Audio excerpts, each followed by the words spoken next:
사랑하는 성도 여러분, 오늘은 솔로몬의 교훈의 말을 통해서 인생의 한계와 참된 지혜라는 제목으로 함께 말씀을 나누겠습니다. 12절에 보면은 솔로몬이 자신의 신분을 밝힙니다. 어떻게 밝히고 있습니까? 나 전도자는 예루살렘에서 이스라엘 왕이 되어라고 자신의 신분이 이스라엘의 왕이다라는 것을 밝히고 있습니다. 자신이 왕인 것을 자랑하고 뽐내기 위해서 자신의 신분을 밝히는 것이 아니죠. 왜 자신이 왕이다라는 것을 밝히겠습니까? 왕이었기 때문에 일반 사람들이 상상할 수도 없는 그 놀라운 것들을 그렇게 누리고 싶어 하는 것들, 대단한 것들, 인생의 쾌락까지 그 모든 것들을 다 누릴 수 있었다라는 것을 강조하기 위해서입니다. 솔로몬은 사람이 누릴 수 있는 권세 중에 최고의 권세를 누린 자였고, 사람이 누릴 수 있는 부유 중에 최고의 부유를 누렸습니다. 그가 학문에 대한 탐구도 왕의 신분이었기 때문에 마음껏 자신이 가진 지혜를 더 모아서 연구하고 탐구할 수 있었던 것입니다. 솔로몬은 왕이었기 때문에 하고 싶은 대로 다 하였던 것이죠. 많은 처첩을 두었습니다. 인생의 쾌락을 있는 대로 다 누렸던 자였었습니다. 이렇게 왕의 신분이었기 때문에 모든 것을 다 누릴 수 있었다라는 것을 밝히는 그 근본적인 마음에 담긴 그 하고자 하는 말은 무엇이었겠습니까? 내가 인생이 원하는 그 모든 것들을 다 가져보았지만 그러나 결국은 헛된 것이었구나, 이 사실을 밝히기 위해서입니다. 그는 헛되고 헛되다라는 것을 거듭해서 밝히고 있습니다. 13절 이후를 보면은 자신이 사람들 중에서 가장 뛰어난 지혜를 가진 자다라고 칭송을 받았지만 그 지혜의 출중함도 결국 헛되다라는 것을 고백을 하고 있습니다. 13절 우리 같이 한번 읽어보겠습니다. 마음을 다하며 지혜를 써서 하늘 아래에서 행하는 모든 일을 연구하며 살핀즉 이는 괴로운 것이니 하나님이 인생들에게 주사 수고하게 하신 것이라. 온 마음을 다하여서 연구했다라고 하고 있습니다. 마음을 다하며 지혜를 썼다라고 하는 것은 자신이 할 수 있는 모든 역량을 다 동원하여서 온 마음을 모아서 해 아래에 있는 모든 사물과 사건, 인생의 모든 모습들을 다 탐구하고 파헤쳤다라는 것입니다. 그런데 그렇게 지혜를 다 동원하여서 얻은 결과가 무엇이다라는 것입니까?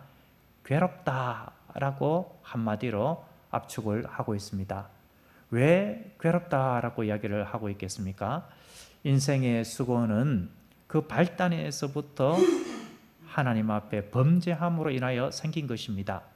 그 죄의 결과는 사망, 허무이기 때문에 인생이 수고하지 않아도 될 수고를 사람의 죄로 인하여서 아담과 하와의 그 범죄함으로 인하여서 수고가 찾아왔고, 그 수고하는 그 모든 것들의 결과는 헛될 뿐이다, 이것을 이야기하고 있는 것입니다. 하나님의 말씀에 아담과 하와가 순종하며 살았더라면 수고하지 않아도 되었다라는 말이죠.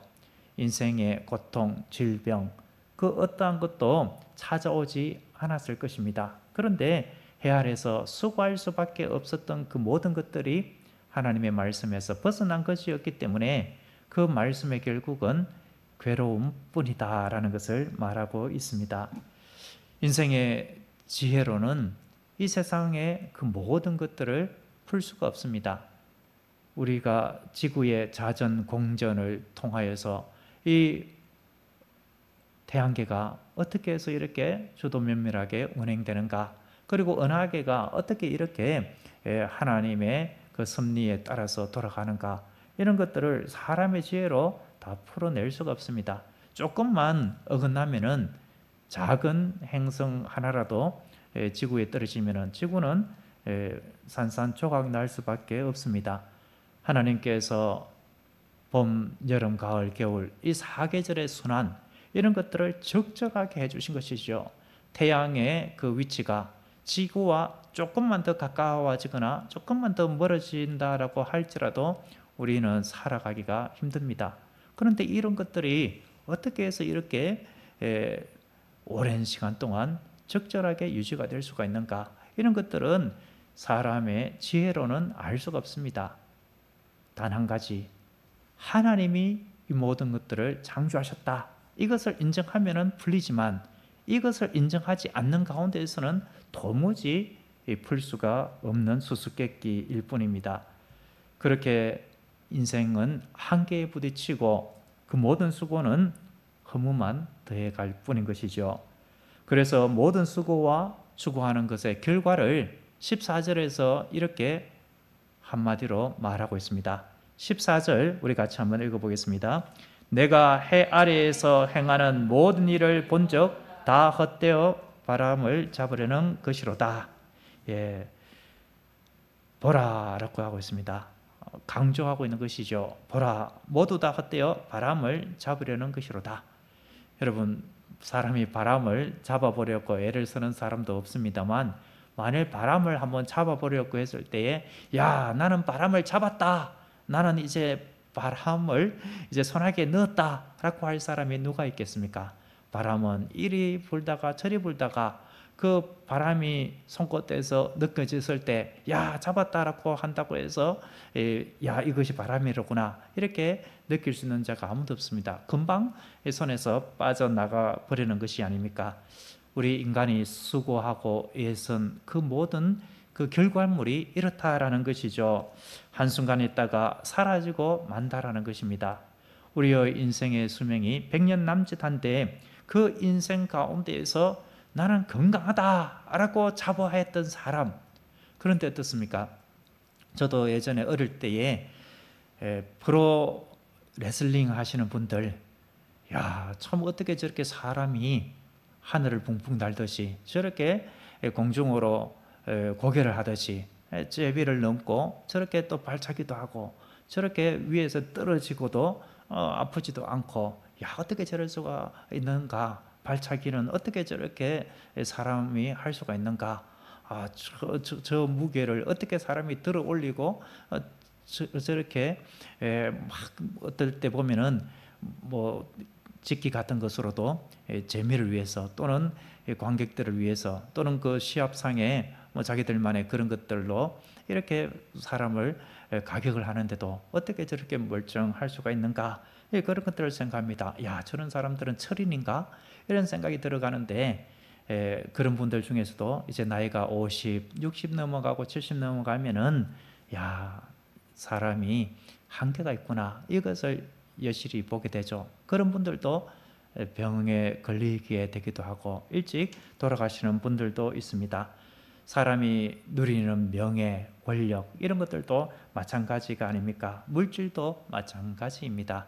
수많은 재물이 있다라고 할지라도 한순간에 길거리에 나앉는 분들도 있지 않습니까? 우리나라만 하더라도 세계적인 기업을 일구은 사람인데 어떻습니까? 이제 한순간에 그렇게 바닥으로 내려가는 일도 경험하지 않았습니까? 사람의 지혜도 마찬가지인 것입니다.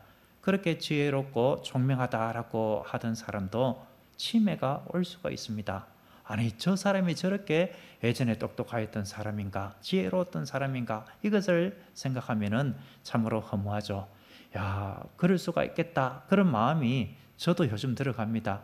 요즘 높은 곳에서 떨어진 휴유증으로 저는 스스로 이렇게 위로를 얻고 싶습니다만 최근에 들어서 가방을 두고 온 일도 있고 핸드폰을 집에 두고 온 일도 있고 또 지갑을 집에 두고 온 일도 있고 한 번 그런 일이 생기니까 또 한 번 생기고 차키를 두고 3층에서 1층 내려왔다가 아, 차키 없구나 하고 올라갔던 적도 있고, 이런 것들을 생각하면은 야, 나는 옛날에 신학 공부할 때에 성경 암송 구절 제가 1등 했거든요. 한번 뭐 보면은 그대로 막 외워지고, 야, 책 처음에 공부할 때는 힘들었지만 나중에 신대원 입시할 때는 한 200~300페이지 되는 것 한 2시간 만에 쫙쫙쫙 보면은 막 3-4줄, 4-5줄 한눈에 착착착 다 들어오고, 야, 이렇게 머릿속에 착착 잘 들어오고, 그렇게 하면서 안 이어진다라고 하는 분들을 이해를 못했어요. 이게 이렇게 하면 잘 이어지는데, 이렇게 생각을 했는데, 지금은 이제 개역 한급한 성경이 개역 개정판으로 바뀌면서 이제 뭐 안 이어지는 거예요. 안 이어지고, 이제는 건방증 같은 것도 조금 전에 말씀해 드렸던 그런 것들도 있는 것을 보면서, 야, 자랑할 것이 하나도 없다. 하나님께서 함께 해주지 아니하시면은 아무것도 아니로구나. 내가 지금 이렇게 버티고 있고 살아가고 있고 내가 이렇게 총기를 가지고 생활하는 이것조차도 하나님의 은혜로구나. 이것을 고백을 하는 것입니다. 미국의 억만장자였던 록펠러가 죽었을 때에 한 기자가 물었습니다. 그 거부가 얼마나 많은 재산을 남기고 돌아가셨습니까? 그때 유언 집행자의 대답입니다. 그가 가진 모든 것을 남기고 갔습니다. 예, 얼마나 남기고 갔는가? 다 남기고 갔다. 이 말은 하나도 그가 가지고 간 것이 없다라는 말이 아닙니까? 재산을 아무리 쌓아둔다라고 할지라도 죽음 앞에서 가지고 갈 자가 없습니다. 어떤 분은 일평생 모은 재산, 그 재산을 자녀에게 다 주었습니다. 할머니의 이야기인데, 그런데 재산을 다 물려받은 자녀들이 이제 어머니한테 더 받을 것이 없으니까 홀대하는 겁니다. 그렇게 홀대하고 이제 어머니가 거하던 그 숙소마저도 빼앗고, 그 어머니는 이제 갈 곳 없는 그런 가운데에 내몰리는 모습도 참 실화로 제가 본 적이 있습니다. 그 어머니의 마음은 얼마나 괴로웠겠습니까? 내가 일평생 아둥바둥 그렇게 돈을 모은다고 모았고, 자식 새끼 위해서 나는 먹을 것 안 먹고 입을 것 안 입고 그렇게 다 뒷바라지 했는데 내 인생이 이게 뭔가, 이러한 허무감, 괴로움 가운데 참으로 고통스러울 것입니다. 여러분, 우리 인생은 이러한 한계, 이러한 연약함이 있다는 것이죠. 15절은 불완전한 인생의 한계를 이렇게 다시 이야기를 하고 있습니다. 15절 같이 한번 읽어보겠습니다. 구부러진 것도 곱게 할 수 없고 모자란 것도 셀 수 없도다. 아무리 출중한 능력을 가진 사람이라고 할지라도 하나님이 작정하신 이 인류의 역사, 이것을 뒤바꿀 수가 없습니다. 성경을 통해서 보더라도 어떻습니까? 북이스라엘은 어디에 망했습니까? 아수르에 의해서 망했죠. 남유다는 어디에 망했습니까? 바벨론에 의해서 망했습니다. 그런데 아무리 출중한 지혜가 있고 그렇게 한다 할지라도 하나님께서 작정한 그 징계의 섭리 가운데에 그 역사는 그대로 이루어지게 된 것입니다. 사람이 아무리 지혜를 가지고 과학기술을 발전시키고 또 의학기술을 발전시킨다라고 할지라도 죽음의 문제를 해결할 수 없습니다. 아무리 AI 기술이 발달한다라고 할지라도 그 AI가 죽은 사람을 살릴 수 없습니다. 의학기술이 아무리 발달한다라고 할지라도 죽음의 문제뿐만 아니라 계속해서 생겨나는 질병의 문제들을 극복할 수가 없는 것입니다. 우리도 코로나를 겪었지 않습니까? 코로나가 지나갔는데 또 언젠가 어느 그 텀을 지나면은 또 다른 질병이 인간사에 우리 삶 속에 다가올 것입니다. 그것이 성경에서 말하는 것이기 때문에 그렇습니다. 그러면은 또 많은 사람들이 죽어가고 고통을 겪게 되고, 그러다가 또 그것을 의학적으로 또 극복하는 시기가 올 것입니다. 그런데 또 그런 일들이 생김으로 우리는 한계다, 이것을 인정하지 않을 수 없는 것입니다. 자연재해만 하더라도 어떻습니까? 사람이 아무리 뛰어나더라도 하나님께서 자연재해를 허락하시면은 사람의 힘으로는 감당할 수 없습니다.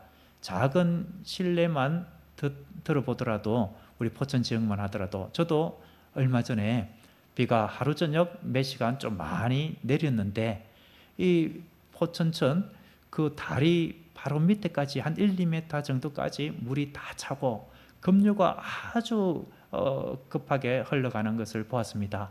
그때 제가 드는 생각이, 야, 노아의 방주 때에 주야로 40주야로 비가 내렸고, 또 위에서 비뿐만 아니라 이 땅 밑에 있는 샘도 터져가지고 그렇게 땅에 있는 물까지 솟아나고 위에서 비를 퍼붓고 이렇게 했으니 온 천지가 다 잠길 수밖에 없었겠구나.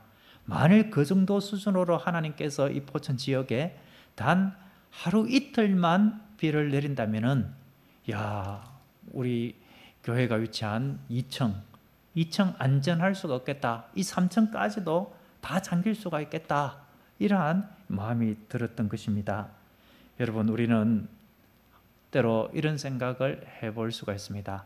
아, 내가 그때 좀 더 지혜로웠다면은 내 삶이 더 고다졌을 텐데, 이렇게 아쉬워할 수도 있습니다만, 그러나 근본적으로 구부러진 것, 내 힘으로 곱게 할 수 없고 모자란 것도 내 힘으로 채울 수가 없는 것입니다.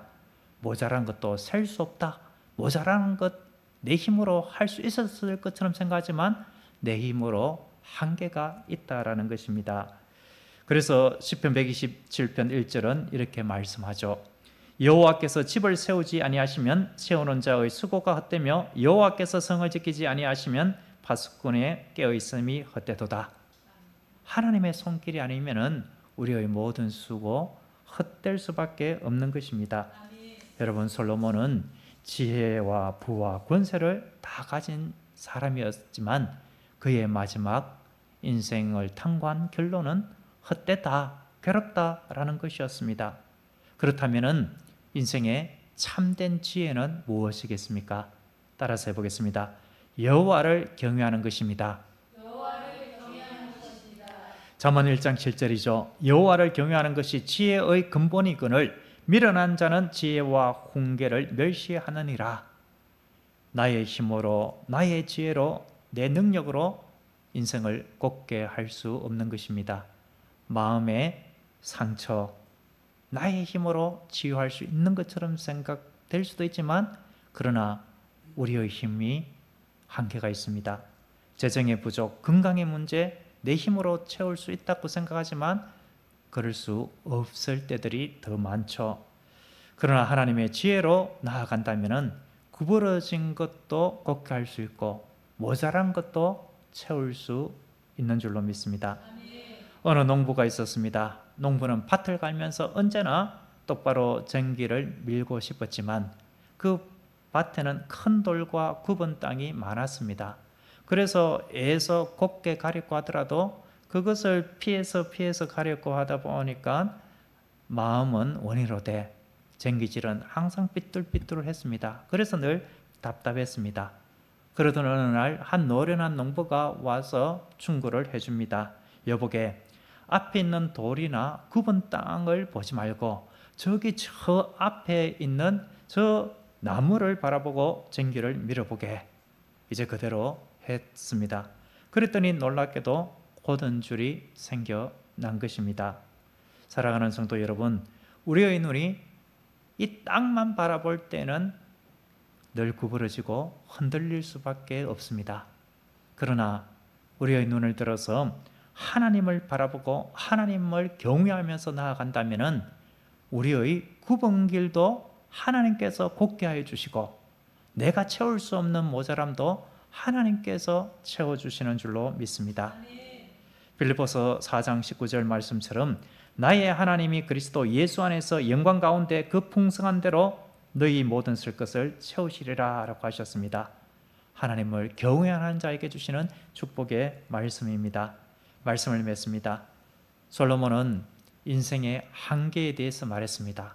자신의 그 출중한 지혜도 결국 허무할 뿐이다. 이것을 고백했습니다. 이러한 고백을 하는 근본적인 이유는 참된 지혜를 간직해야만 한다라는 것이 아닙니까? 참된 지혜는 여호와 하나님을 경외하는 것입니다. 그리할 때에 세상이 경험하지 못한 기쁨과 만족, 감사를 누리게 될 것입니다. 이제 우리는 오늘 이렇게 고백했으면 합니다.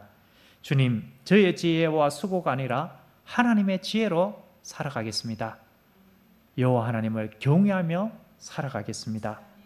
이 고백이 우리의 삶이 될 때에 우리는 참된 지혜로 하나님께서 주시는 감사와 기쁨과 참된 만족을 누리게 될 줄로 믿습니다.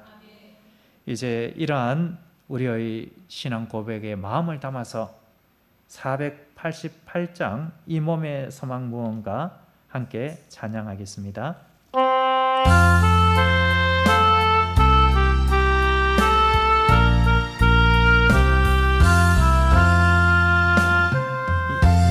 소망 무언가 우리 주 예수뿐일세.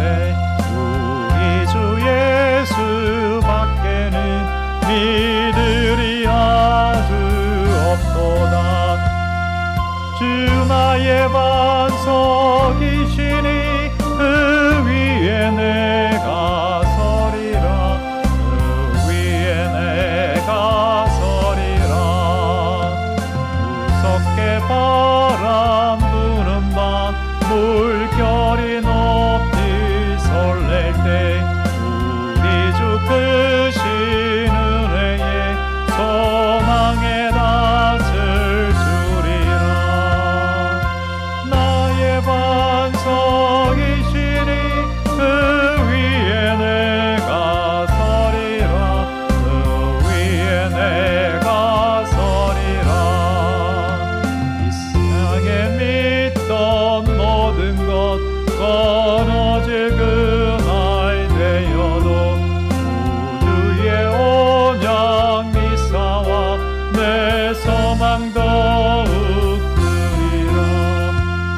주 나의 반석이시니 그 위에 내가 서리라. 그 위에 내가 서리라. 바라던 천국 올라가 하나님 앞에 배울 때 우주의 의를 힘입어 어여치 바로 서리라. 주 나의 반석이시니 그 위에 내가 서리라. 그 위에 내가 서리라. 아멘. 우리에게 소망은 하나님뿐인 줄로 믿습니다. 하나님을 경외하는 참된 지혜가 우리의 삶에 소망을 주고 하나님의 은혜로 충만케 되는 역사들이 나타나게 될 줄로 믿습니다. 기도하겠습니다. 사랑이 많으신 하나님 아버지, 인생이 해 아래에서 수고하는 모든 것이 바람을 잡는 것처럼 허무함을 다시금 깨닫습니다. 그러나 하나님을 경외하는 삶은 참된 지혜인 줄로 믿습니다. 이제 우리의 삶이 하나님을 경외하는 은혜로 충만케 하옵소서. 그리하여 주님 주신 기쁨과 감사와 평안을 누리게 하옵소서. 예수님의 이름으로 기도드립니다. 아멘.